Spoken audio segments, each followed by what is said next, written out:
Hi, everybody. I really hope you're coming to SaaStr Europa on June 12th and 13th in Paris. I'll be there and the whole SaaStr team, so please join us. It's going to rock.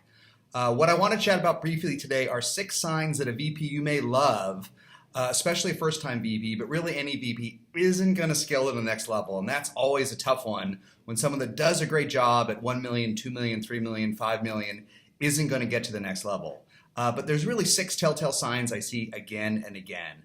The first one is lack of organization. If you're managing 3 or 4 reps or a couple of folks on your marketing team, you can get by not being organized. You can get by without processes and Kanban and tracking and management. But when I see a head of sales in particular, just try to randomly whiteboard processes with no organization, I know they never scale.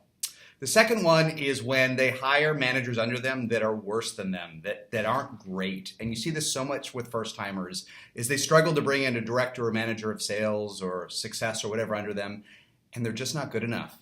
They're worse than them. And they really should bring in folks that maybe are young and first timers, but everybody knows they're great. That's who you want to see them hire under them, or people better than them. But when they start hiring mediocre folks, you got to find a new VP, unfortunately, even if they were great managing a small team themselves.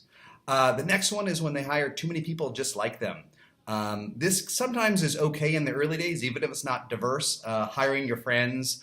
But boy, if you only hire your friends and people like you, you'll never be able to get past a single-digit number of hires. It won't work. So watch for that. Watch for fear of large numbers.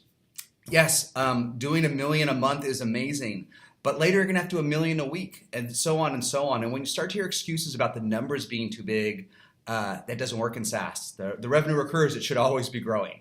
And lastly, the one I always worry about, and I guess we only have time for 5, is when they threaten to quit if you bring on someone on top of them. This may sound natural, but the best folks know that if they can't scale, you'll need to bring in somebody. And if they try and hold you hostage or threaten you, you know you're going to have to hire someone new in the next 6 months.